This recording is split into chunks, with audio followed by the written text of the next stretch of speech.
देखिए, जियोपॉलिटिक्स में इस समय की सबसे बड़ी अपडेट की बात करेंगे।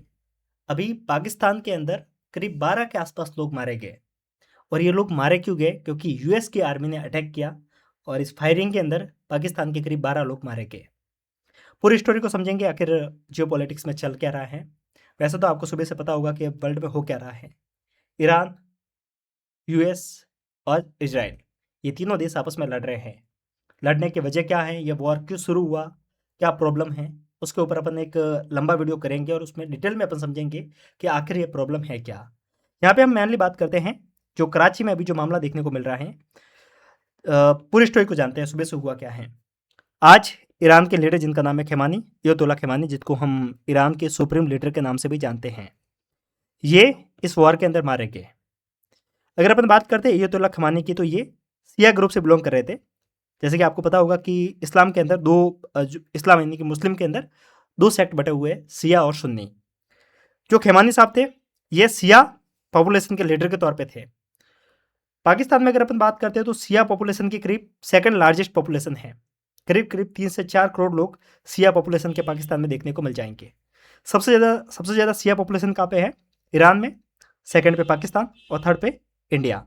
आपने सुबह से देखे होंगे कि इंडिया के अंदर भी बहुत ज़्यादा प्रोटेस्ट देखने को मिले। काफ़ी लोग इनके समर्थन में आए। काफ़ी लोगों ने पब्लिकली, लाइक लखनऊ में, जम्मू कश्मीर में काफ़ी लोगों ने पब्लिकली एक मार्च भी निकाला। तो ये सब कुछ क्यों देखने को मिल रहा है? क्योंकि इंडिया में भी सिया पॉपुलेशन है और सिया लोग खेमानी को अपना लीडर मानते थे। ठीक है, खैर उसके अंदर अपन नहीं जाते, अपन ओवरऑल ये कराची वाला मामला समझते हुआ क्या है। तो पाकिस्तान की जो सिया पॉपुलेशन है, उनमें से कुछ लोग कराची के अंदर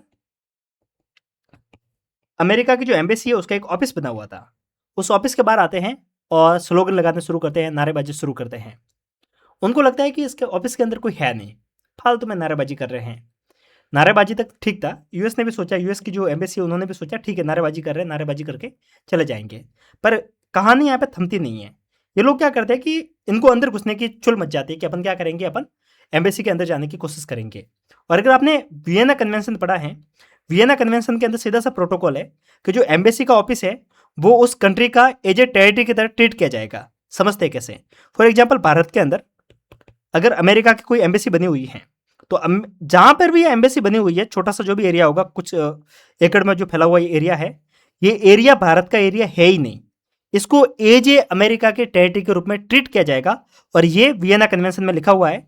और जो भी कंट्री वियना कन्वेंशन को साइन की हुई है उनको इस प्रोटोकॉल को फॉलो करना रहेगा। अब देखिए, इस बात को समझिए कि जो पाकिस्तान के जो लोग हैं, ये जैसे ही एम्बेसी में घुसे तो ऑब्वियस सी बात है वो कहाँ पे घुस रहे हैं? ये यूएस की टेरिटरी के अंदर घुस रहे हैं। और वहाँ पे कुछ जवान खड़े थे, ये कुछ शांत होने वाले तो है नहीं। इन्होंने भी फायरिंग शुरू कर दी और इस फायरिंग के अंदर करीब 12 के आसपास लोग मारे गए। जियोपॉलिटिक्स में अगर अपन पाकिस्तान को देखते हैं तो वॉर कहीं पर भी हो, मामला कहीं पर भी हो, इस कंट्री की पिटाई होना थोड़ी बहुत लाज भी देखने को मिलती है। अभी कराची के अंदर तो ये पूरा मामला है। अब अपन देखते हैं कि थोड़ा पाकिस्तान का और अमेरिका का क्या रुख है, उसको भी समझ लीजिए। वैसे तो अपने ट्रम्प साहब एनी टाइम आसिर मुनीर की तारीफ करते रहते हैं। He is my favourite, he is my favourite leader बोलते रहते हैं। लेकिन अभी अगर अपन वर्ल्ड वाइड देखते हैं, अगर अपन पाकिस्तान के अंदर की कंडीशन देखते हैं, तो ये कहीं ना कहीं यूएस के खिलाफ स्लोगन लगा रहे हैं। तो अब अपन को ये भी देखना होगा कि यूएस का अभी क्या रुख रहता है पाकिस्तान के प्रति। वैसे तो यूएस का कोई फिक्स है नहीं, किस साइड बैठेगा, ये ऊँट किस साइड करवट लेगा, किसी को नहीं पता है। वहीं पे अगर अपन बात करते हैं ईरान की, ईरान ने अभी क्या रुख रखा वो भी समझिए। ईरान ने सीधी सी बात बोली है, hit harder than ever before. हम इस तरीके से वापस से वॉर करेंगे जैसा देखा भी नहीं होगा। तो ये जो टेंशन बढ़ने वाली है और ज़्यादा बढ़ेगी, वॉर का जो इंटेंसिटी है वो बढ़ सकती है। वहीं पे ट्रंप ने भी बोला है, नेवर सीन बिफोर, हम इस तरीके से अपने फोर्स को भेजेंगे कि आपने पहले कभी देखा नहीं होगा। या तो ये सुधर जाएंगे, नहीं सुधरेंगे तो हम अपने तरीके से अटैक करेंगे।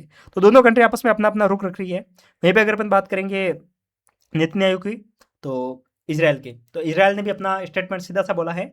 इन्होंने ईरान के लोगों से रिक्वेस्ट की है, ईरान के लोगों से बोला है कि आप एक काम कीजिए, आपके पास में मौका है, आप सत्ता को बदलिए, तख्ता पलट कीजिए। ओवरऑल ये कहीं ना कहीं नेपाल में जिस तरीके से तख्ता पलट हुआ, वैसे ये लोगों से रिक्वेस्ट कर रहे हैं कि जो आपके यहाँ पे तानाशाही है उसको खत्म कीजिए और तख्ता पलट करके नई सरकार को बिठाइए। तो ये कहीं ना कहीं इन्होंने बोला है, और अगर आप ऐसा नहीं करते हैं तो ऑब्वियस सी बात है कि हम भी अटैक करेंगे। तो वर्ल्ड में जो चीज़ें चल रही है वो काफ़ी ज़्यादा अलग तरीके से आपको भी रुख रुख देखने को मिल जाएगा। अगर ये सारी चीज़ें नहीं कंट्रोल हुई तो क्या हो सकता है फ्यूचर में, वो समझिएगा। आपको रसिया याद है? रसिया को बाल्कनाइजेशन के तहत कितने भागों में बांट दिया था, टूट चुका था। और रसिया एक बार टूट गया, उसके बाद में जो जितना पावरफुल पहले हुआ करता था उतना पावरफुल रहा नहीं। सेम ऐसा ही आपको ये सिनेरियो यहाँ पे ईरान में देखने को मिल जाएगा। अगर अपन मिडिल ईस्ट में बात करते हैं तो मिडिल ईस्ट में ईरान सबसे मेजर कंट्री में से एक है।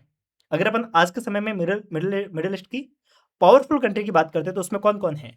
Iran, Turkey and Israel. सबसे पावरफुल कंट्री में यही है।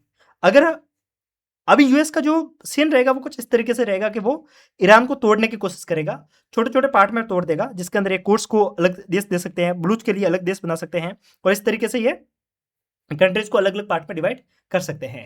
और अगर ये अलग अलग पार्ट में डिवाइड हो गया तो ऑब्वियस सी बात है, बाद में क्या होगा कि कंट्री आपस में लड़ती रहेगी, और ये वाली मिडिल ईस्ट की टेंशन कभी खत्म होने वाली नहीं है। आपस में ये मतलब यूएस का पुराना रुख रहा है कि कहीं ना कहीं कंट्रीज को आपस में लड़वाते रहो, उनका वेपनाइजेशन चलता रहेगा, उनका जो वेपन बिकते रहेंगे, उनका भी बिजनेस चलेगा, वर्ल्ड को एक एंटरटेनमेंट मिल जाएगा, मजा आ जाएगा, और सारी चीज चलती रहेगी। अगर ऐसा होता है तो मिडिल ईस्ट का जो सबसे पावरफुल कंट्री है वो इजराइल बन जाएगा, और फिर टर्की को शांत करना, टर्की को नीचे बिठाना इजराइल के हाथ में हो जाएगा। तो कहीं ना कहीं जियो पॉलिटिक्स काफ़ी ज़्यादा बदलने वाली हैं। तो ये है पूरा वर्ल्ड का रुख। अब देखते हैं आगे क्या होता है। ओवरऑल इस वीडियो में हमने जो समझा वो यही है कि पाकिस्तान में अभी क्या हुआ और अभी वर्ल्ड में क्या होने वाला है। आप लोग कमेंट करना अपन कंप्लीट इस पूरे मामले को कि overall Israel, Iran and US ये लड़ क्यों रहे हैं, इसका मामला है क्या। अगर आपको कंप्लीटली डिटेल में समझना है हिस्ट्री से कि जहाँ से ये शुरू हुआ था और जहाँ तक अपन आए हैं, तो एक बार कमेंट करना, डिटेल में अपन वीडियो करेंगे। बाकी मिलते हैं, तब तक के लिए नमस्कार, जय हिंद।